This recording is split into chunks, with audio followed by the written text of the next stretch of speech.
ಚಿತ್ರರಂಗದಲ್ಲಿ ನಿಮಗೆ ತುಂಬ ಭಾಳಷ್ಟು ಜನ ಆತ್ಮೀಯರೇ. ಈಗ ಕೆಲವು ವಿಚಾರ ಮಾತಾಡ್ತಾ ಹೇಳ್ತಿದ್ರಿ, ವಿಷ್ಣುವರ್ಧನ್ ಅವರ ಬಗ್ಗೆನೇ ಮಾತಾಡಿದ್ರೆ. ವಿಷ್ಣುವರ್ಧನ್ ಅವರ ಒಂದು ವಿಷಯವನ್ನು ನೀವು ಪ್ರಸ್ತಾಪ ಮಾಡಿದ್ರಿ ನಿಮ್ಮ ಮುಖಪುಟದಲ್ಲಿ. ಅಂದರೆ ಒಂದು ಊಟಕ್ಕೆ ಆಮಂತ್ರಣ ವಿಚಾರವಾಗಿ, ಅದರ ವಿಚಾರವಾಗಿ ತುಂಬ ನೊಂದು ಬೆಂದು ಅವ್ರು ಮತ್ತೆ ನಿಮಗೆ ಕಾಲ್ ಮಾಡಿದ್ರು. ಆ ವಿಚಾರದ ಬಗ್ಗೆ ಹೇಳಿ. ಸಾಧ್ಯನಾ? ಒಬ್ಬ ಸ್ಟಾರ್, ನಾನು ಎಕ್ಸ್ಪೆಕ್ಟೇ ಮಾಡಲಿಲ್ಲ ವಿಜಯ್. ಈ ಮುಹೂರ್ತ ಎಂಥದ್ದು ಹಾಡು ರೆಕಾರ್ಡಿಂಗ್ ಅಥವಾ ಹಾಡು ಬಿಡುಗಡೆ ಎಂತಾದರೆ ಪಿ ಆರ್ ಒ ಮೆಸೇಜ್ ಕಳಿಸಿಲ್ಲ ನಮಗೆ. ಹೌದು, ಮೊಬೈಲಿಗೆ. ಹೌದು, ನಾವು ಬರ್ತೀವಿ, ಅದು ನಮ್ಮ ಕರ್ತವ್ಯ, ಪ್ರೊಫೆಷನ್. ಅದು ಪ್ರೊಫೆಷನ್. ಇದು ಮನೆಗೆ ಊಟಕ್ಕೆ ಬರಬೇಕು ಅಂತ ಹೇಳೋದನ್ನು ಪಿ ಆರ್ ಒ ಮೂಲಕ ಕಳಿಸೋದು ತಪ್ಪು ಅಂತ ನಂದು ಸ್ಪಷ್ಟ. ನನಗೆ ನೀವು ನೇರವಾಗಿ ಅವರು ಕರಿಬೇಕು. ಯಜಮಾನ ಯಾರು, ವಿಷ್ಣುವರ್ಧನ್ ಆಗಿರಲಿ, ಯಾರೇ ಆಗಿರಲಿ ಕರಿಬೇಕು. ಅದನ್ನು ಫೋನ್ ಮಾಡಿ ಹೇಳಿದೆ, ನೋಡಿ ವೆಂಕಟೇಶ್, ನಾನು ನಾಳೆ ಬರಲ್ಲ. ವಿಷ್ಣುವರ್ಧನ್ ಆ್ಯಕ್ಚುಲಿ ಕರಿಬೇಕಾಗಿತ್ತು ಮನೆ ಯಜಮಾನ, ನಿಮ್ಮ ಮೂಲಕ ಕರೆಸೋದಲ್ಲ ಅಂತೇಳಿ ಫೋನ್ ಇಟ್ಬಿಟ್ಟೆ. ಅವ್ರು ತಕ್ಷಣ ಫೋನ್ ಮಾಡಿದ್ದಾರೆ. 5 ನಿಮಿಷದಲ್ಲಿ ಮತ್ತೆ ನನಗೆ ಫೋನು, ನಾನು ವಿಷ್ಣುವರ್ಧನ್ ಮಾತಾಡ್ತಿದ್ದೆ. ಸರ್ ಏನು ಸರ್? ಇಲ್ಲ ನಂದು ಮಹಾಪರಾಧವಾಗಿದೆ, ದೊಡ್ಡ ತಪ್ಪಾಗಿದೆ, ದಯವಿಟ್ಟು ಕ್ಷಮಿಸಿ, ನಾನು ಕಾರ್ ಕಳಿಸ್ತೇನೆ, ನೀವು ಮನೆಗೆ ಬರಬೇಕು ಅಂತ ಹೇಳೋ.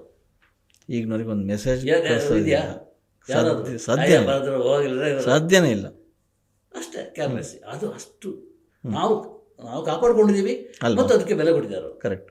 ಹಾಗೆ ಹೋದಾಗ ಡೋರ್ನಲ್ಲಿ ಕಾಯ್ತಾ ಇದ್ದಾರೆ. ವೆಲ್ಕಮ್ ಡ್ರಿಂಕ್ ಶರ್ಬತ್ ಎಲ್ಲ ಹೇಗೆ ಗಣಿಸ್ಬಿಡ್ರಿ, ಭಾಳ ಚೆನ್ನಾಗಿತ್ತು.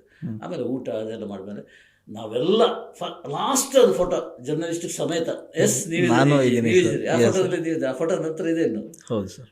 ಅದು ಕೂತ್ಕೊಳ್ಳೋಣ ಅಂತ ಹೇಳಿದೆ. ಒಂದು ಮಾತು, ಎಲ್ಲ ಕೂತ್ಕೊಂಡು ಬನ್ನಿ ಅಂತೇಳಿ ಎಲ್ಲ ಎಸ್ ಮೂರ್ತಿ, ವಿಜಯ್ ಸಾರಥಿ ಎಲ್ಲ ಯಾರ್ಯಾರು ಇದ್ದಾರೆ ಅವರೆಲ್ಲ ಕೂತ್ಕೊಂಡು ತೆಗೆದ ಲಾಸ್ಟ್ ಫೋಟೋ ಅದು. ಹೌದು, ಕೊನೆಯ ಫೋಟೋ. ಹೌದು, ಕೊನೆಯ ಫೋಟೋ. ಕರೆಕ್ಟ್, ಅವ್ರ ಮನೆಗೆ. ಹೌದು, ಇದು ನಡೆದಿರೋದು. ಆಮೇಲೆ ಇನ್ನೊಂದು ಇದಾಯ್ತು, ಅವರು ಅಡ್ಮಿಟ್ ಆಗಿರುವಾಗ ಮೈಸೂರಲ್ಲಿ. ನನಗೆ ಹೋಗ್ಬೇಕು ಅಂತ ಅನಿಸ್ತು, ಕೊನೆಯ ದಿನಗಳು. ಹೌದು, ಹೋಗ್ಬೇಕು ಅಂತ ಅನಿಸ್ತು. ಯಾಕಂದರೆ ಆಗಾಗ ಫೋನ್ ಮಾಡ್ತಾ ಇದ್ರು. ನನ್ನ ಶುಕ್ರವಾರದ ಪೇಜ್ ಇದೆಯಲ್ಲ, ರೆಗ್ಯುಲರ್ ಓದ್ತಾ ಇದ್ರು.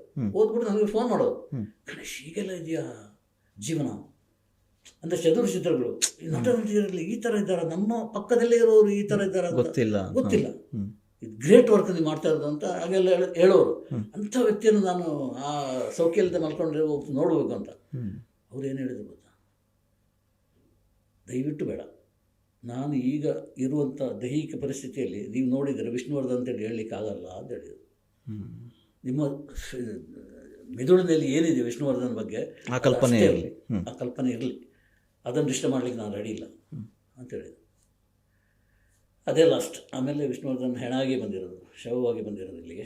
ಅಷ್ಟೆಲ್ಲ ಆದರೂ ವಿಷ್ಣುವರ್ಧನ್ಗೆ ತುಂಬ ಅನ್ಯಾಯ ಆಯಿತು ಅನ್ನೋದು ಒಂದು ಫ್ಯಾನ್ಸ್ ಇದು ಸರ್. ಅಂದರೆ ಇತ್ತೀಚಿನ ಬೆಳವಣಿಗೆಗಳು ನೀವು ಗಮನಿಸ್ತಾ ಇದ್ದೀರಿ. ಅಂದರೆ ಚಿತ್ರಗಳಲ್ಲಿ ಅವರು ದುರಂತ ನಾಯಕ ಪಾತ್ರ ಮಾಡ್ತಾಯಿದ್ರು, ಆದರೆ ರಿಯಲ್ ಸ್ಟೋರಿನಲ್ಲೂ ಅವರು ದುರಂತ ನಾಯಕ ಆಗಿಬಿಟ್ರ ಅಂತ. ಅದು ತುಂಬ ಇದೆ, ಘಟನೆಗಳು, ಇನ್ಸಿಡೆಂಟ್ಗಳು ತುಂಬ ಇದೆ. ವಿಷ್ಣುವರ್ಧನ್ ವಿರುದ್ಧವಾಗಿ ಮಾಡಿದ್ದು ಯಾರು ಏನು ಅಂತೇಳಿ. ಅಂದರೆ ನಾನು ವಿಷ್ಣುವರ್ಧನ್ ರಾಜ್ಕುಮಾರ್ ಅಂತ ಹಾಗೆ ಇದು ಮಾಡ್ತಾ ಇಲ್ಲ, ಅವರ ಅಭಿಮಾನಿಗಳು ಮಾಡಿರೋದು ಪಕ್ಕ. ಅದರಲ್ಲೇನು ಅನುಮಾನ ಏನಿಲ್ಲ. ಮದುವೆ ಟೈಮಿಗೆ ಕಲ್ಲು ಹೊಡೆದಿರೋದು, ಅಂಬರೀಷ್ ಮಧ್ಯದಲ್ಲಿ ನಿಂತಿರೋದ್ರಿಂದ ಬಚಾವಾದ್ದು ವಿಷ್ಣುವರ್ಧನ್. ಆಮೇಲೆ ಸಿನಿಮಾ ರಿಲೀಸ್ ಆಗೋ ಟೈಮಿಗೆ ಕಾರನ್ನು ಹೊಡೆದಾಕಿದ್ದು, ಗ್ಲಾಸಲ್ಲಿ ಹೊಡೆದಾಕಿದ್ದು, ಕಟೌಟಿಗೆ ಬೆಂಕಿ ಹಾಕಿದ್ದು, ಬ್ಯಾನರಿಗೆ ಸಗಣಿ ಹಾಕಿದ್ದು, ಇದನ್ನು ನಾವು ನೋಡ್ಕೊಂಡೆ. ಯಾಕೆ ಇದು ಬೇಕಾಗಿತ್ತ? ಸಮಾಧಿ ವಿಚಾರದಲ್ಲಿ ಯಾಕೆ ಹಂಗಾಯ್ತು ಅಂತ. ಇದು ಒಂದು ರಾಜಕೀಯನ ಅಥವಾ ಏನು? ಇದು ಸಮಾಧಿ ವಿಚಾರ. ಅಲ್ಲಿ ಶವ ತಗೊಂಡು ಹೋಗೋ ಸಂದರ್ಭದಲ್ಲಿ ಇದು ಟಿ ವಿಲಿ ಬರ್ತಾ ಇದ್ದಾರೆ ಸುದ್ದಿ. ಆ ಟಿ ವಿಯನ್ನು ನೋಡಿ ಗೊತ್ತಾದ್ದು ಯಾರಿಗೆ? ಗಣೇಶಿಗೆ, ಓನರಿಗೆ, ಬಾಲಣ್ಣನ ಮಗನಿಗೆ. ಯಾರು ಹೇಳಿಲ್ಲ. ಅದು ನನ್ನ ಸ್ಟುಡಿಯೋದಲ್ಲಿ, ನನ್ನ ಜಾಗದಲ್ಲಿ ಯಾರೋ ಏನೋ ಮಾಡ್ತಾ ಇದ್ದಾರೆ ಅಂತ ನನಗೆ ಟಿ ವಿ ನೋಡೋದು ಏನಾಗ್ಬೋದು? ಅದು ಆಯಿತು ಗಣೇಶಿಗೆ. ತಕ್ಷಣ ಸ್ಕೂಟರ್ ಹಿಡ್ಕೊಂಡು ಹೋಗ್ಬಿಟ್ಟಿದ್ದಾರೆ. ಹೋಗುವಾಗ ದಾರಿಯಲ್ಲಿ ಫೋನ್ ಬಂತು. ಸೈಡಲ್ಲಿ ನಿಲ್ಲಿಸಿ ರಿಸೀವ್ ಮಾಡಿದ್ದಾರೆ. ನಾನು ಅಂಬರೀಷ್ ಮಾತಾಡೋದು ಅಂತೇಳಿ. ಹೇಳಿ ಸರ್ ಅಂತ. ಆ ಸಚಿವನ ಆಗಿದ್ದರೇನು, ಮಿನಿಸ್ಟರ್ ಆಗಿದ್ರು. ಸೊ ಇದು ನಡೀತಾ ಇದೆ, ಅಂತ್ಯಕ್ರಿಯೆ ಅಲ್ಲಿ ನಿಮ್ಮ ಸ್ಟುಡಿಯೋದಲ್ಲಿ ನಡೀತಾ ಇದೆ. ಒಂದೂ ಮಾತಾಡಬಾರ್ದು, ನೀನು ಸೈಲೆಂಟ್ ಆಗಿರು, ಏನೇ ಮಾತಾಡಿದ್ರು ಅದು ಮುಗ್ದ ಮೇಲೆ ನಾವು ಮಾತಾಡೋಣ ಅಂತ ಹೇಳಿದ್ರು. ಈತ ಪಾಪ ಏನು ಮಾಡಲಿಕ್ಕಾಗುತ್ತೆ? ಸರ್ಕಾರ ಅದು ಸರ್ಕಾರ ಯಾವಾಗ ಬೇಕಾದ್ರೂ ವಾಪಸ್ ತಗೋಬೋದು. ಸೈಲೆಂಟ್ ಆಗ್ಬಿಟ್ರು. ಸೈಲೆಂಟ್ ಆದ್ದು ಒಂದ್ಸಲ ಹಾಂ, ಸರ್ಕಾರ ತಗೊಳ್ಳೋದು ಅಂತ ಆಯಿತು. ಆ ಜಾಗ ಒಂದು ಎರಡು ಎರಡು ಎರಡು 2 ಎಕರೆ ಎಕರೆ ಜಾಗನ. ಅದರ ಬ್ಲೂ ಪ್ರಿಂಟ್ ನಾವಿಬ್ಬರು ಕೂಡಿ ರೆಡಿ ಮಾಡಿದ್ದೀವಿ. ಹ್ಞೂ ತಗೊಳ್ಳಿ ಅಂತ ನಾನು ನಂತರ ಒಪಿನಿಯನ್ ಕೇಳಲಿಕ್ಕೆ ಕರೆಸಿದ್ದ ಹ್ಞೂ ಗಣೇಶ್. ಹ್ಞೂ ಏನು ಮಾಡೋದು ಸರ್, ತಗೊಳ್ಳಿ. ಒಂದು ಎಕರೆಗೆ 1 ಕೋಟಿ ಕೊಡ್ತಾರಂತೆ, ಹ್ಞೂ 2 ಕೋಟಿ. ಆ 2 ಕೋಟಿ ಇಟ್ಕೊಂಡು ಸ್ಟುಡಿಯೋನ ಇದು ಮಾಡಿ ಇಂಪ್ರೂವ್ ಮಾಡಿ. ಹ್ಞೂ ತುಂಬ ಅದ್ಭುತ ಗಾರ್ಡನ್ ಆಗಿರಲಿ, ಮೇಕಪ್ ರೂಮ್ ಆಗಿರಲಿ, ಎಂಥದ್ದುಂಟು, ಫ್ಲೋರು ಎಲ್ಲ ಮಾಡಿ 2 ಕೋಟಿ ಕಮ್ಮಿ ಏನಲ್ಲ ಹೌದು. ಅಂತೇಳಿ ಎಲ್ಲ ರೆಡಿ ಆಯಿತು. ನೆಕ್ಸ್ಟ್ ಡೇ ನೋಡಿದರೆ ಅವರ ಫ್ಯಾಮಿಲಿಯವರು ಅದರ ವಿರುದ್ಧ ಬಂದರು, ಹೌದು. ಕೋರ್ಟಿಗೆ ಹೋದರು, ಮುಗೀತು ಕತೆ. ಆಮೇಲೆ ಒಂದು ದಿವಸ ಮನೆಯಿಂದ ಬರ್ತಾರೆ, ರೀಸೆಂಟ್ ಒಂದು 5 ತಿಂಗಳ 4 ತಿಂಗಳ ಹಿಂದೆ ಬರ್ತೀನಿ, ಒಂದ್ಸಲ ಗಣೇಶ ಹತ್ರ ಮಾತಾಡೋಣ ಅಂತ ಹೋದೆ, ಕಾರು ನಿಲ್ಲಿಸಿ ಊರಿಂದ ಬರುವಾಗ. ಹೌದು. ಆ ಗೇಟ್ ನಂತರ ಹೋಗ್ತೀನಿ, ಎಲ್ಲ ಜನ ಬೋರ್ಡೆಲ್ಲ ಇದೆ, ಇದು ಶಿಫ್ಟ್ ಮಾಡಲಾಗಿದೆ, ಯಾರು ಅಭಿಮಾನಿಗಳು ಬರಬಾರ್ದು, ಇಂಥದ್ದೆಲ್ಲ ಬೋರ್ಡೆಲ್ಲ ಇದೆ. ಇದೇನಪ್ಪ ಇದು?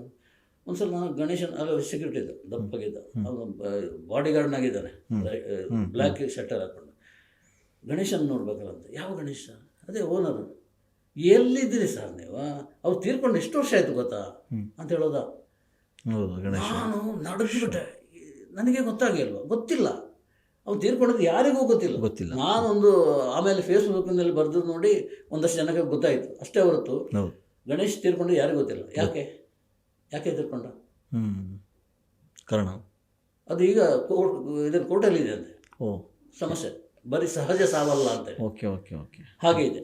ಅಲ್ಲೇನಾಗಿದೆ, ಗಣೇಶನ ಅಣ್ಣ ಒಬ್ಬ ಇದ್ದ, ತಮ್ಮ ಒಬ್ಬ ಇದ್ದ, ಶ್ರೀನಿವಾಸ್ ಅಂತ, ಮಹಾಕುಡುಕ. ಆತ ಒಂದು ದಿವಸ ನನಗೆ ರಾತ್ರಿ ಫೋನ್ ಮಾಡ್ದ, ಅಣ್ಣ ಒಂದ್ಸಲ ನೋಡ್ಬೇಕು ಅಂತ. ಯಾವ ಶ್ರೀನಿವಾಸನ್ ಹೇಳ್ದ. ಯಾವ ಶ್ರೀನಿವಾಸ? ಅದೇ ಬಾಲಣ್ಣ ಸುಮಾರು ಜನ ಇದ್ದಾರೆ. ಯಾವ ಬಾಲಣ್ಣ ಅಂತ? ಅದೇ ಬಾಲಕೃಷ್ಣ ನಟ, ಅವರ ಮಗ. ಯಾವುದೋ ಆಸ್ಪತ್ರೆ ಹೆಸರು ಹೇಳಿದ್ರು. ನಾನು ಕೆಂಗೇರಿಗೆ ಹೋದೆ, ನನ್ನ ಬೈಕ್ ಇಟ್ಕೊಂಡು, ಬಾಕ್ಸ್ ಅದು ತುಂಬ ಇದಕ್ಕೆ ಸಾಕ್ಷಿ. ಹೋದೆ, ಎತ್ತ ಪ್ರಕಾರ ಬಾಗಿಲು ತೆಗೆದು ನೋಡ್ತೀನಿ, ಸ್ಮೆಲ್ಲು. ರವಿ ಬೆಳಗ್ಗೆ ಎತ್ತರ ಕೂತ್ಕೊಂಡಾಗ ಯಾವ ಸ್ಮೆಲ್ ಬಂದಿತ್ತು, ಅಲ್ಲಿ ಏನು ಡೆಟಲ್ ಸ್ಮೆಲ್ ಬರಬೇಕಿತ್ತಲ್ವಾ, ಆಸ್ಪತ್ರೆಯಲ್ಲಿ ಯಾವ ಸ್ಮೆಲ್ ಬರ್ತದೆ, ಇದು ರಮ್ ಸ್ಮೆಲ್ ಬರ್ತಾ ಇದೆ. ಇದು ಪ್ರಜ್ಞೆ ತಪ್ಪಿ ಬಿದ್ದಿದ್ದಾನೆ. ಅವನ ಮಗ ಒಬ್ಬ ಕಾರ್ತಿಕ್ ಅಂತ ಹೇಳಿದ್ದಾನೆ, ಈಗಿದ್ದಾರೆ. ಅವನ ಈ ಸೆಕ್ಯೂರಿಟಿ ಹತ್ರ ನಾನು ಕೇಳಿದೆ, ಒಂದು ಬರ್ಕೊಟ್ಟೆ, ಕಾರ್ತಿಕ್ ನಿಮ್ಮನ್ನು ನೋಡಬೇಕಾಗಿದೆ, ತಕ್ಷಣ ಫೋನ್ ಮಾಡಿ ಒಂದು ನಂಬರ್ ಕೊಟ್ಟಿದ್ದೆ, ಮಾಡಿಲ್ಲ ಆತ. ಅವನ ಬಗ್ಗೆ ಗಣೇಶ್ ನನ್ನ ಹತ್ರ ಹೇಳಿದ್ದ, ಮುಂದೆ ಎಲ್ಲ ನೋಡ್ಕೊಳ್ದೀವನೇ ಅಂತ. ಇನ್ನೂ ಹೆಚ್ಚು ಕನೆಕ್ಟ್ ಮಾಡ್ಲಿಕ್ಕೆ ನಾನು ಹೋಗಲ್ಲ, ತಕರಾರು ಇರೋದು ಅಷ್ಟು. ಸೊ ವಿಷ್ಣುವರ್ಧನ್ ಬದುಕಿದಾಗಲೂ ಕೂಡ ಅದೇ ಸಮಸ್ಯೆಗಳು, ಸತ್ತಾಗಲೂ ಅದೇ ಸಮಸ್ಯೆ. ದುರಂತ ನಾಯಕ ಅಂತ ಹೇಳಿದ್ರು, ಮಹಾನಟ ಎಲ್ಲ ಹೌದು, ಮೇರು ನಟ ಎಲ್ಲ ಹೌದು, ಬಟ್ ಈ ವಿಚಾರದಲ್ಲಿ ಕರೆಕ್ಟ್ ಪಕ್ಕ ಇದ್ದರು ಮನುಷ್ಯ, ತುಂಬ ಆರಾಮಾಗಿದ್ದರು. ಇದು ಡಿಸ್ಟರ್ಬ್ ಆಗ್ತಾ ಇತ್ತು. ಆಮೇಲೆ ಶುರುವಾಯಿತು ಆಧ್ಯಾತ್ಮ, ಅದು ಇದೆಲ್ಲ ಕರೆಕ್ಟ್. ಇದು ಸಹಿಸ್ಕೊಳ್ಳಿಕ್ಕೆ ಆಗದೆ ಅವ್ರು ಬೇರೊಂದು ಇದನ್ನು ಅನ್ವೇಷಣೆ ಮಾಡಿಕೊಂಡು ಆಧ್ಯಾತ್ಮದ ಬಗ್ಗೆ ಈ ಶಿರ್ಡಿ ಸಾಯಿಬಾಬಾ ಡ್ರೆಸ್ ಮಾಡ್ಕೊಳ್ಳೋದು ಇದೆಲ್ಲ ಆಗೋಯ್ತು. ಮಣಿ ಜಾಸ್ತಿ ಆಧ್ಯಾತ್ಮ ಒಲವು ಹೆಚ್ಚಾಯಿತು. ಹೌದು, ಅದು ಇದನ್ನು ಮರೀಲಿಕ್ಕೆ ಬೇಕಾಗಿ. Yes sir. ನೀವು ತುಂಬ ಹತ್ರದಿಂದ ನೋಡಿದಂಥ ಮತ್ತೊಬ್ಬ ನಟ ಅಂದರೆ ಅಂಬರೀಷ್ ಅವರ ವ್ಯಕ್ತಿತ್ವನೇ ಬೇರೆ, ಕಲರ್ಫುಲ್ಲು. ಅವ್ರು ಯಾವಾಗಲೂ ನೇರ ನುಡಿಯಾಗಿ ಮಾತಾಡೋರು, ಚೆನ್ನಾಗಿ ಮಾತಾಡೋರು. ನಿಮ್ಮ ಸಂಪರ್ಕದಲ್ಲಿದ್ದಂಥ ಅಂಬರೀಷ್ ಅವರ ಗುಣ ಹೇಗಿತ್ತು ಸರ್? ಅಂದರೆ ಎಲ್ರಿಗೂ ಹೊರಟಾಗಿ ಮಾತಾಡ್ತಾಯಿದ್ರು, ಆದರೆ ಆ ಒಳಗಿನ ಮನಸ್ಸು ಮಾತ್ರ ಭಾಳ ಬೃತ ಇರ್ತಿತ್ತು. ನೀವು ತುಂಬ ಹತ್ತಿರದಿಂದ ನೋಡಿದ್ರು ಸರ್. ನಾನು ಫಸ್ಟ್ ಒಂದು ಇನ್ಸಿಡೆಂಟ್ ಹೇಳಿಬಿಡ್ತೀನಿ. ಹೌದು ಸರ್. ಅಭಿಮಾನಿ ಪ್ರಕಾಶನದಲ್ಲಿ ಒಂದು ಪ್ರೆಸ್ ಮೀಟ್, ಅಂದರೆ ಪ್ರಕಾಶನ ಅಲ್ಲ, ಈ ಹೋಟೆಲ್ ಇದೆಯಲ್ಲ ಅಭಿಮಾನ ವಸತಿ, ಅಲ್ಲಿ ಒಂದು ಪ್ರೆಸ್ ಮೀಟ್. ಯಥ ಪ್ರಕಾರ ಅಂಬರೀಷ್ ಪ್ರೆಸ್ ಮೀಟ್ ಬರೋದು ಲೇಟು. ಸೊ ಎಲ್ಲ ಕಡೆಯಲ್ಲೇನು ಪ್ರೆಸ್ ಮೀಟ್ ಆದಮೇಲೆ ಊಟ, ಅಂಬರೀಷ್ ಪ್ರೆಸ್ ಮೀಟ್ನಲ್ಲಿ ಊಟ ಆದಮೇಲೆ ಅಂಬರೀಷ್ ಪ್ರೆಸ್ ಮೀಟ್, ಊಟ ಆದಮೇಲೆ. ನಾನು ಪ್ಲೇಟ್ ಇಟ್ಕೊಂಡು ಊಟ ಮಾಡ್ತಾ ಇದ್ದೇನೆ, ಬಂದ್ಬಿಟ್ರು ಅಂಬರೀಷ್. ಬಂದ್ಬಿಟ್ಟು ಸೀದಾ ಸ್ಟೈಲ್ ಅದು ನಮಗೆ ಲೈಕ್ ಆಗೋದು, ಕೆಲವರಿಗೆ ಬೈಗಳೇ ಅವರಿಗೆ ಆಶೀರ್ವಾದ. ಸೊ ಪ್ಲೇಟ್ ಅಲ್ಲಿ ಇಡು ಅಂತ, ಇಲ್ಲಿ ಹೆಗಲ ಮೇಲೆ ಕೈ ಹಾಕ್ಕೊಂಡು ಹೀಗೆ ಕೈ ಹಾಕೊಂಡ್ಬಿಟ್ಟು, ಹೇಗಿದ್ದೀರಿ, ಲೈಫ್ ಹೇಗಿದೆ? ಫಸ್ಟ್ ಒಬ್ಬ ನಟ, ಸ್ಟಾರ್ ನಟನ ಹತ್ರ ಕೇಳಿ, ನನ್ನ ಯೋಗೇಶ್ ಯಾರ್ದಾರು ನಿಮ್ಮ ಹತ್ರ ಕೇಳಿದಾರ ವಿಜಿ ಇವರಿಗೆ ಹೇಗಿದ್ದೀರಿ ಅಂತೇಳಿ, ಲೈಫ್ ಹೇಗೆ ಮಾಡ್ತಾ ಇದ್ದೀರಿ ಕೇಳಿದಾರ? ಯಾರೋ ಕೇಳಿದ ಸರ್, ಅಂಬರೀಷ್ ಕೇಳಿದಾರೆ ನನ್ನ ಹತ್ರ. ಕೇಳ್ಬಿಟ್ಟು ಏನೋ ತೊಂದರೆ ಇದ್ರೆ ಹೇಳಿ. ಏನು ತೊಂದರೆ ನನಗೆ ಅರ್ಥ ಆಗಿಲ್ಲ. ದುಡ್ಡು ಆಫರ್ ಮಾಡ್ಲಿಕ್ಕೆ ಕೇಳ್ತಾ ಇರೋದು, ಬದುಕು ಹೇಗೆ ಅಂತ ಹೇಳಿ ನಾನು ಕೊಡ್ತೀನಿ ಅಂತ ಆ ಅರ್ಥದಲ್ಲಿ. ಇಲ್ಲವ್ರ ಸರ್ ನಿಮ್ಮ ಸ್ನೇಹ ಇದ್ರೆ ಸಾಕು ಸರ್ ಅಂತಾರೆ. ಅದೆಲ್ಲ ಇಟ್ಕೊಳ್ರಿ ಸ್ನೇಹ ಏನು ಸ್ನೇಹ ಏನು ದುಡ್ಡೇನಾದರೂ ಬೇಕಂದ್ರೆ ಅಂತ ಡೈರೆಕ್ಟ್ರಿಗೆ ಹೇಳ್ಬಿಟ್ರೆ ಬೇಕು ಅಂತ ಹೇಳೋದು. ನಾನು ಬೇಕು ಅಂತ ಹೇಳೋದು. ನಾನು ಕಳಿಸ್ಬಿಡ್ತೀನಿ. ಅದು ಒಂದು ಕಂಡೀಷನ್ ಏನಂದರೆ, ನೀವು ಕೊಟ್ಟ ದುಡ್ಡನ್ನು ನಾನು ಅಸಹಾಯಕ ಕಲಾವಿದರು ಕೊಡ್ತೀನಿ. ನೀನು ಯಾವನೇ ಕೊಡ್ಲಿಕ್ಕೆ ಅದು ಏಕೋಶನ್ ಆಗೋಯ್ತು. ನಾನೇ ಕೊಡೋದು, ನೀನು ಹೇಗೆ ಕೊಡ್ತೀಯ ಅಂತ ರಪ್ಪ ಅಂತ ಹೋದ್ರು. ಓಕೆ, ನಾನು ಬೇಕು ಅಂತ ಹೇಳಿದ್ರೆ ಆ ಕಾರಣಕ್ಕೆ ಅವ್ರಿಗೆ ಶಾಕ್, ಈ ಮನುಷ್ಯನು ಕೇಳ್ತಾನೆ ದುಡ್ಡು ಅಂತೇಳಿ. ಸೊ ಅದೊಂದು ಇನ್ಸಿಡೆಂಟ್. ಆಮೇಲೆ ವಿಜಯ ಕರ್ನಾಟಕ ಇತ್ತಲ್ಲ ಇಲ್ಲಿ ಚಾಮರಾಜಪೇಟೆ, ವಿಯರೆಲ್ಲ ಅದೆರಡು ಒಟ್ಟಿಗಿತ್ತು. ಎದುರು ಖಾಲಿ ಇತ್ತು ಜಾಗ, ಕಲಾವಿದರ ಸಂಘ ಖಾಲಿ ಇತ್ತು. ನಮ್ಮ ಬಾಸ್ ವಿಜಯ ಸಂಕೇಶ್ವರ್ ಮಗ ಆನಂದ್ ಸಂಕೇಶ್ವರ್ ನಮಗೆ ತುಂಬ ಅಂದರೆ ತುಂಬ ಹತ್ರ. ಅವರು ಹೇಳಿದ್ರು, ಗಣೇಶ್ ಆಗಲಿ ನೋಡಿ ಜಾಗ ಖಾಲಿ ಇದೆ, ನಮ್ಗೆ ಪಾರ್ಕಿಂಗ್ ಏನಾದರೂ ವ್ಯವಸ್ಥೆ ಇದೆಯಾ ಅಂತೇಳಿ. ನಾನು ಆಯ್ತು ಸರ್, ಅದು ಯಾರು ಅದಕ್ಕೆ ಸಂಬಂಧಪಟ್ಟವರು ಅಂಬರೀಷ್. ಸೀದಾ ಅಂಬರೀಷ್ ಮನೆಗೆ ಹೋದೆ. ಅಂಬರೀಷ್ ಬೆಳಿಗ್ಗೆ ಗೊತ್ತಲ್ಲ 12 ಗಂಟೆಗೆ ಹೇಳೋಲ್ಲ. ನಾನು 10 ಗಂಟೆ ಹೋಗಿ ಕಾದೆ ಜನ ಫುಲ್ ಬೆಂಚಲ್ಲಿ ಕೂತ್ಕೊಂಡ್ಬಿಟ್ಟಿದ್ದಾರೆ. ಈ ಅಪ್ಪ ಬರಲ್ಲ. ಆಮೇಲೆ ಬಂತು ನಿದ್ದೆ ಎದ್ಕೊಂಡು ಚಡ್ಡಿ ದೊಗಲೆ ಬನ್ಯಾನ ಎಲ್ಲ ಹಾಕೊಂಡು ಹೊರಗೆ ಬಂದು, ಚಡ್ಡಿ ಇಲ್ಲ ದಪ್ಪ ಇತ್ತು, ಗೊತ್ತಾಗಿಲ್ಲ ನನಗೆ ಅಂತ ಬಂದು ಏನು ನೋಡಿದೆ, ಏನು ಬೆಳ್ಳಂಬೆಳಿಗ್ಗೆ ಬಂದಿದ್ದೀರಿ ಅವ್ರ ಸ್ಟೈಲ್ ಮುದುಕ ಅಂತ ಹೇಳಿ ಒಬ್ಬನ ವಯಸ್ಸಾದ ಕೂತ್ಕೊಂಡಿದ್ದ. ಮುದುಕ, ನಿನಗೆ ಬೇರೆ ಕೆಲಸನೇ ಇಲ್ವನ, ದಿನ ನೋಡಿದ್ರೆ ಬಂದು ಇಲ್ಲಿ ನನ್ನ ತಲೆ ಹಾಳು ಮಾಡ್ತೀಯ ನೀನು ಬೈದ್ರು.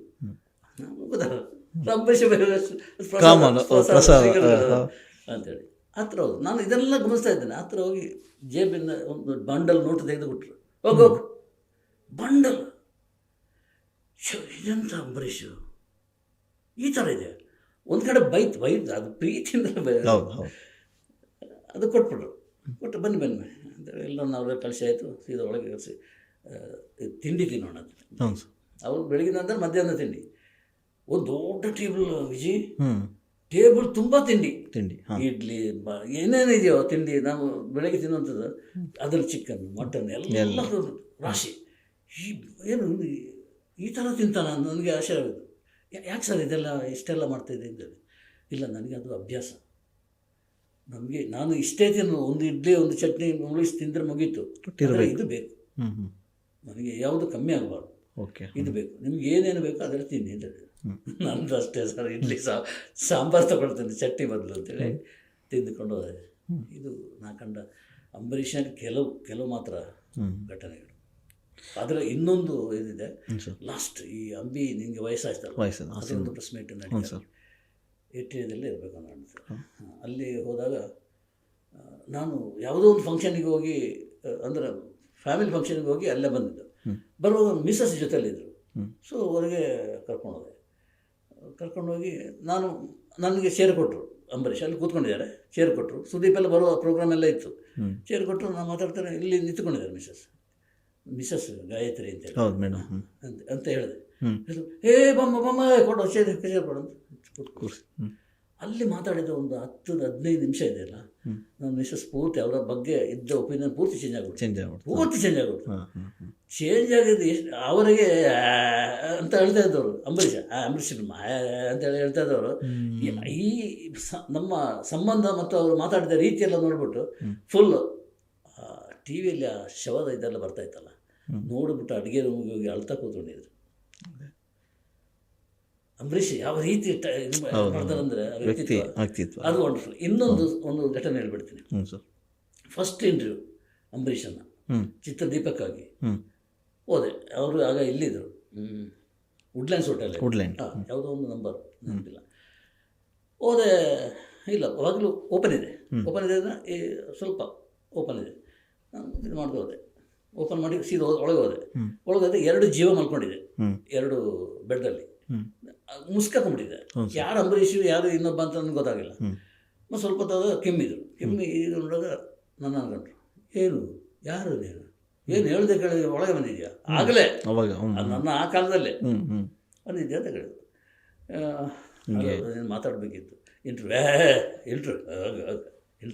ಎಂತ ಇಂಟ್ರ್ಯೂ, ನನ್ನನ್ನು ಏನು ಇಂಟ್ರ್ಯೂ ಮಾಡ್ತಿದ್ದೀನಿ ಅಂತ ಎದ್ದು ಬಂದು ಸೀದಾ ಹೋಗಿ ಇಲ್ಲಿಂದ ಒಂದು ಬಾಟ್ಲ್ ತಗೊಂಡ್ಬಂದು ಬೀರಿಂದ ತೊಗೊಂಡು ಬಂದಲ್ಲಿ ಇಟ್ಟು ಅದಕ್ಕೆ ಇದಾಕಿ ಕುಡೀರಿ ಅಂತ ಹೇಳಿ ಹ್ಞೂ ನನ್ನ ಆಶ್ಚರ್ಯ. first ಬಂದಿರೋದು ಇದು ಫೀಲ್ಡ್ ಈ ಇಂಡಸ್ಟ್ರಿನೇ ಹಿಂಗೆ ಅಂತ ನಿಮಗೆ ಅನ್ಸ್ಬಿಟ್ಟು ಹಾಂ ಹಾಂ ಕುಡೀರಿ ಅಂತ ಸಾರ್ ಏನು ಸರ್ ಈಗ ನಾನು ಕಾಫಿ ಕುಡಿದು ಕಾಫಿ ಕೂಡ ಸರಿಯಾಗಿ ಕುಡಿಯಲ್ಲ ಇದು ನಮ್ಮ ವಿಸ್ಕಿರ ಅದು ಏನು ಅಂತೇಳಿ ಗೊತ್ತಿಲ್ಲ ಕುಡೀರಿ ಅಂತೇಳಿ ಇಲ್ಲ ನೀವು ಕುಡಿಯಲ್ಲ ನಾನೊಂದು ಕಾಂಬಿನೇಷನ್ ತರ್ತಾರೆ ಅಂತೇಳಿ ಅಲ್ಲಿ ಹೋಗಿ ಆಲ್ಫೋನ್ಸ ಮಾವಿನ ಹಣ್ಣು ಅದನ್ನು ತೊಗೊಂಡ್ಬಂದು ಓಕೆ ತೊಗೊಂಡು ಬಂದು ಅದನ್ನು ತಾನೇ ಕೈ ಕಟ್ ಮಾಡಿದ್ರು ಕಟ್ ಮಾಡಿ ಟೇಬಲ್ ಮೇಲೆ ಇಟ್ಟು ಇದ್ರ ಕಾಂಬಿನೇಷನ್ ಬ್ಯೂಟಿಫುಲ್ ಆಗಿದೆ ಕುಡಿದು ನೋಡಿ ಅಂತೇಳಿ ದಯವಿಟ್ಟು ನಾನು ಬಿಟ್ಟು ಬಿಡಿ ಸಂದರ್ಶನ ಬೇಡ ಏನು ಬೇಡ ಅಂತ ಎದ್ದು ಕೂಡ ಅದು ಯಾರು ಅಂತ ಕೇಳಿದೆ ಪಕ್ಕದಲ್ಲಿ ಅದು ಅಶೋಕ್ ಅಂತ ಆಗಿನ ಕಾಲದ ಫ್ರೆಂಡ್ ಅಶೋಕ ಅಂತ ತುಂಬ ಕ್ಲೋಸ್ ಅಂತ ಚಡ್ಡಿ ದೋಸ್ತುಗಳು ಅಂತ ಹೇಳಿದ್ರು ಅಷ್ಟು ಹೇಳಿ ಸೀದಾ ಹೊರಗೆ ಬಂದೆ.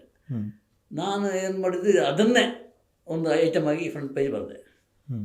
ಹೀಗೀಗೆ ನಡೀತು ಹೀಗೀಗೆ ನಡೀತು ಎಷ್ಟು ಸೂಪರ್ ಹಿಟ್ ಆರ್ಟಿಕಲ್ ಆಯ್ತು ಅದು ಅಲ್ವಾ? ಹೌದು ಅದೇ ಮಾತಾಡಿದ್ರೆ ಏನು ಬರ್ತಿರ್ಲಿಲ್ಲ. ಕರೆಕ್ಟ್ ಇದೇ ಸಬ್ಜೆಕ್ಟ್ ಅದು. ಹೌದು ಇಂಥ ಘಟನೆಗಳೆಲ್ಲ ನೆನೆಸುವಾಗ ಎಲ್ಲೋ ಹೋಗ್ಬಿಟ್ರೆ ಬೇರಲ್ಲ ನಾವು ಎಲ್ಲ ಹುಡ್ಕೊಂಡು ಅಲ್ಲಿ ಹೋಗೋದು ಒಂದೇ ಕಡೆಗೆ. ಹಾಂ ಸರ್ ಬಟ್ ಇಷ್ಟು ಬೇಗ ಹೋಗ್ಬಿಟ್ಟು ಪುನೀತ್ ಆಗಿರಲಿ ಅವರಾಗಲಿ ವಿಷ್ಣುವರ್ಧನ್ ಆಗಿರಲಿ ಅಶ್ವಥ್ ಆಗಲಿ ಕೆ ಎಸ್ ಅಶ್ವಥ್ ಎಷ್ಟು ಆತ್ಮೀಯರು ನಮಗೆ ಎಲ್ಲ. ಮನೆಗೆ ಬರ್ತಾ ಇದ್ದವರು ಕೆ ಎಸ್ ಅಶ್ವಥ್ ಮನೆಗೆ ಬಂದು ತಿಂಡಿ ಕಾಫಿ ಮಾಡ್ಕೊಂಡು ಹೋಗೋರು ಇಲ್ವಲ್ಲ ನಮ್ಮ ನಡುವೆ ಇದ್ದಂಥವ್ರು ಇಲ್ಲ ಅಂದಾಗ ಅಷ್ಟು ಕ್ಲೋಸ್ ಆಗಿದ್ದವರು ಕ್ಲೋಸ್ ಆಗಿ ಆಯ್ತಪ್ಪ ನನಗೆ ಬ್ರ್ಯಾಂಡ್ ಮಾಡಿದ್ದಾರೆ ಅದು ಯಾರಲ್ಲ ರವಿ ಬೆಳಗೆರೆ ಎಂತ ದೂರ್ವಾಸ ಜಮದಗ್ನಿ ಕೋಪಿಷ್ಟ ಇಂಥದ್ದೆಲ್ಲ ಮಾಡಿದ್ದಾರೆ. ಬಟ್ ಯಾಕೆ ಇವರೆಲ್ಲ ಹಚ್ಕೊಂಡಿದ್ದಾರೆ ನನ್ನನ್ನು? ಅದಕ್ಕಾಗಿ ಮೊನ್ನೆ ಕೇಳಿದೆ ವೆಂಕಟೇಶ್ ಹತ್ರ. ನಾನು ಪ್ರೆಸ್ ಮೀಟಿಗೆ ಹೋದರೆ 2 ಚೇರ್ ಖಾಲಿ, ಹತ್ರ ಯಾರು ಕೂತ್ಕೊಳ್ಳಲ್ಲ. ಕರೆಕ್ಟ್ ಅಸ್ಪೃಶ್ಯನ್ ಆಗ್ಬಿಟ್ಟು ನಾ ಏನಿದು ಹೀಗೆ ಹೋಯ್ತು ಅಂತ ಹೇಳಿ ವೆಂಕಟೇಶ್ ಏನಿದು ಭಯ ಸರ್ ನಿಮ್ಮದು ಯಾವನೇ ಬೇಕ್ರಿ ಭಯ. ಗೌರವ ಅಂತ ಹೇಳಿದರೆ ಖುಷಿ ಆಗ್ತಿತ್ತು ನನಗೆ ಅಲ್ವಾ? ಭಯ ಅಂತ ಗಣೇಶ್ ಕಾಸರಗೋಡಿಗೆ ಭಯನಾ ಅಥವಾ ಗಣೇಶ್ ಕಾಸರಗೋಡು ಕೇಳುವ ಪ್ರಶ್ನೆಗಳಿಗೆ ಭಯನಾ ಅಂತ? ಎಲ್ಲ ಆಯ್ತು. ಓಕೆ ಅದು ಕೇಳಿದ್ದಲ್ಲೆಲ್ಲ ಬಂದು ಸ್ಟೇಜಿಂದ ಬಂದು ನಮಸ್ಕಾರ ಮಾಡ್ಕೊಂಡು ನನಗೆ ಗುರೂಜಿ ಆಗಿಬಿಟ್ಟಿದ್ದೇನೆ, ಸ್ವಾಮೀಜಿ ಆಗಿದ್ದೇನೆ. ನಮಸ್ಕಾರ ಮಾಡಿ ಹೋಗ್ತಾರೆ, ನಾವು ಒಂದು ಆಶೀರ್ವಾದ ಮಾಡೋದಿದ್ದಲ್ಲ ಓಂ ಗಣೇಶಾಯ ನಮಃ ಅಂತ ಕೂತ್ಕೊಂಡ್ಬಿಡ್ತೀನಿ ಅಷ್ಟೇ. ಹಂಗೆ ಆಗಿರೋದು ಅಷ್ಟೇ ಆಗಿದೆ, ಪರಿಸ್ಥಿತಿ ಆಗಿದೆ. ಡೈಲಿ ಬೆಳಗ್ಗೆ ಚಾ ಕೊಟ್ಟು ಚಾ ಜೋಡಿ ಬಿಸ್ಕತ್ ಕೊಟ್ಟು ಬ್ರೆಡ್ ಕೊಟ್ಟು ಇದನ್ನ ಕೊಡೋ ಬದಲಿ ಚಿಕ್ಕ ಮಕ್ಕಳ ಜೂನಿಯರ್ ಭಾಳ ಬೆಸ್ಟ್. ಆಟ ಬಂದ್ಮೇಲೆ ಸ್ವಲ್ಪ ವಾಕಿಂಗ್ ಹೋದ್ಮೇಲೆ ಸ್ವಲ್ಪ ಆಟ ಆಡಿ ಸ್ವಲ್ಪ ಸ್ಕೂಲ್ಗೆ ಒಂದು ಬಿಫೋರ್ ಬ್ರೇಕ್ಫಾಸ್ಟ್ ಆಕ್ಟಿವ್ ಆಗಿರ್ತಾರೆ. ನಾನು ನೋಡಿದ್ದೆ, ನನ್ನ ಅನುಭವ ಇದೆ, ನನ್ನ ಪೇಷಂಟ್ ಕೊಟ್ಟ ಅನುಭವ ಇದೆ ನನಗೆ. ಕೆಮಿಕಲ್ ಮಿಕ್ಸ್ಡ್ ಅಂತದೆಲ್ಲ ನನಗೆ ಇದಕ್ಕೆ ಇದು ಜೀನಿ ಚೆನ್ನಾಗಿದೆ, ಅಡ್ಡಿ ಇಲ್ಲ. Jeeni is the first drink every day. Jeeni ಸರಿ ಇಟ್ಟು ಎಲ್ಲಾ ಮೆಡಿಕಲ್ ಶಾಪ್ಗಳಲ್ಲಿ ಲಭ್ಯ.